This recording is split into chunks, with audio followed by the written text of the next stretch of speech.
تو میں آپ کو یہ بات ریکارڈ کے طور پر بتانا چاہتا ہوں کہ اپوزیشن لیڈر اس اسمبلی میں موجود تھے کہ میں نے کہا ہم نے تو پی ٹی آئی کو ووٹ دیا ہے، ہم نے کسی آزاد امیدوار کو ووٹ نہیں دیا. تو ساتھ میں نے یہ کہا کہ یہ ماڈل بنانے والوں کا بہت شکریہ کہ ایسا ماڈل کوئی آزاد کشمیر میں پہلے نہیں بنا سکا، جس پر راجہ فاروق حیدر سابق وزیر اعظم نے کہا کہ یہ ماڈل جو ہے یہ فیصل نصیر صاحب کا ماڈل ہے. اسمبلی کے اندر یہ بات کہی، کوئی ایسے ڈکی چھپی بات نہیں ہے. تو ہم یہ چاہتے ہیں کہ یہ مداخلت بند ہونی چاہیے. آزاد کشمیر کا جو خطہ ہے یہ تقاضا کرتا ہے کہ مضبوط پاکستان آزاد کشمیر کا جو ہے وہ سفارتکاری کر سکتا ہے. مسئلہ کشمیر پر یونائٹڈ نیشن کی قراردادوں کے مطابق جو ہے وہ دباؤ ڈال سکتا ہے، دنیا کو باور کرا سکتا ہے.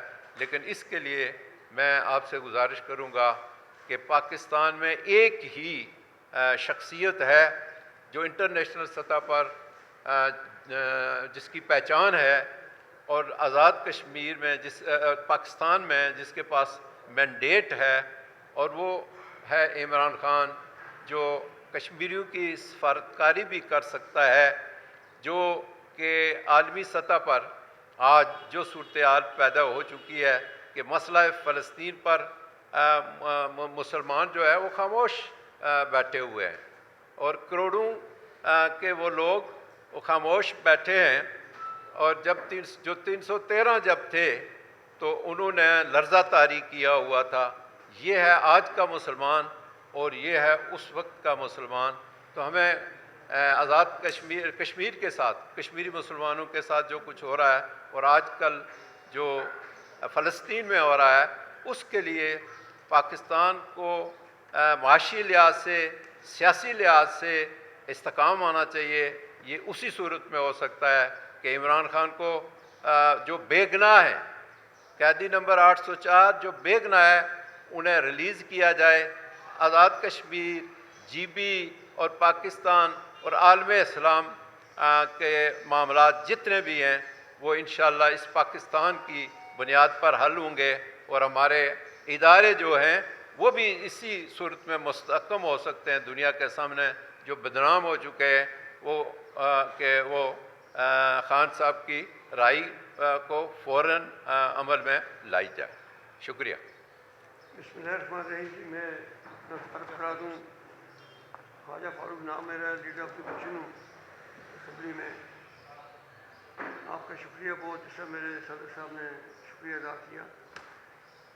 اس پریس کانفرنس کی بنیادی وجہ یہ ہے جی کہ ہم جو کشمیر والے ہیں، ہم ہمیشہ ہی ہم نے یہ خواہش کی ہے اور یہ ضرورت بھی ہماری کہ ایک مضبوط مستحکم معاشی لحاظ سے، سفارتی لحاظ سے، سیاسی لحاظ سے بین الاقوامی منظر پہ جب پاکستان ہوگا، ہماری تاریخ آزادی کشمیر میں اس طرف خود بخود جان پڑ جاتی ہے.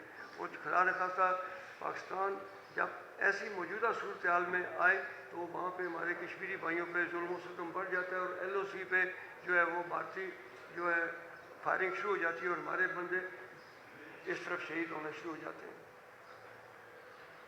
یہ جو موجودہ چیف الیکشن کمشنر صاحب ہیں، ان کے بارے میں بتا دوں کہ یہ انہیں نواز شریف صاحب نے گلگت میں جی بی میں بھیجا ایز چیف سیکرٹری. انہوں نے وہاں پہ الیکشن کرائے اور وہ نواز شریف صاحب کے نقطہ نظر سے کامیاب الیکشن کرائے، اور وہاں پہ انہوں نے اس وقت مسلم لیگ نون کی حکومت بنائی. اس کے بعد دوسرا پروجیکٹ انہیں 2016 میں ہمارا دیا گیا.